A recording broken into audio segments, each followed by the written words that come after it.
Bonjour à tous, je suis ravie de vous retrouver pour un nouvel épisode du programme des experts de la lutte anti-limaces. Alors aujourd'hui, on est dans le département de la Vienne, entre Poitiers et Châtellerault, chez Alain Morisseau. Et ce qui est intéressant avec Alain, c'est qu'il a suivi une formation autour de la gestion des limaces, il est devenu piégeur et il utilise l'observatoire. Et grâce à ça, je peux vous dire que la guerre aux limaces, elle est vraiment déclarée. Bonjour Alain.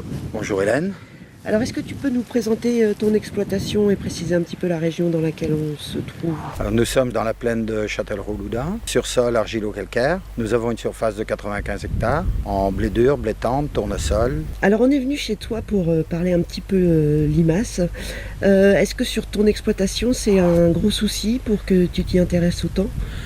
Disons que ça a été, dans les années 90, ça a été un très gros souci parce qu'on était passé en culture sans labour, en limitant le travail du sol. Et en blé sur blé, c'était un véritable problème. Aujourd'hui tu es piégeur. Comment tu as été accompagné par 200 gosses? Est-ce que tu as suivi une formation?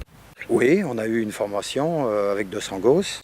Le matin, on avait été en salle avec la présentation et la biologie des limaces. Celle qui nous intéresse les plus en culture, c'est la limace noire. Donc à l'occasion de cette formation, outre l'aspect biologie des limaces, vous avez abordé quel autre type de sujet? La lutte alternative, c'est-à-dire détruire les limaces et surtout les œufs par le travail du sol. Vous avez été sur le terrain pour aborder des aspects un peu pratiques?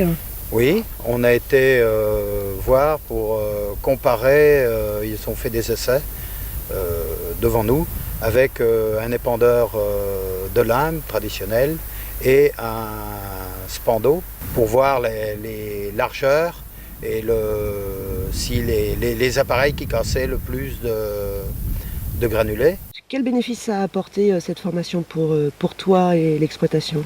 Ça a apporté que je suis devenu piégeur.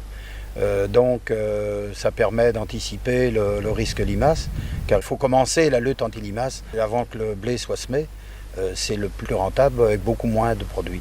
Outre les pièges, comment tu t'informes par rapport au risque limace? Avec l'observatoire de Sangos qui est très bien fait, qui permet de savoir dans n'importe quel coin de France s'il y a des limaces ou pas et l'intensité. Donc concrètement, est-ce que ça t'a permis de limiter l'usage des anti-limaces? Ah oui, ça nous a permis, on a divisé par 10 le nombre les kilos d'anti-limaces épandus.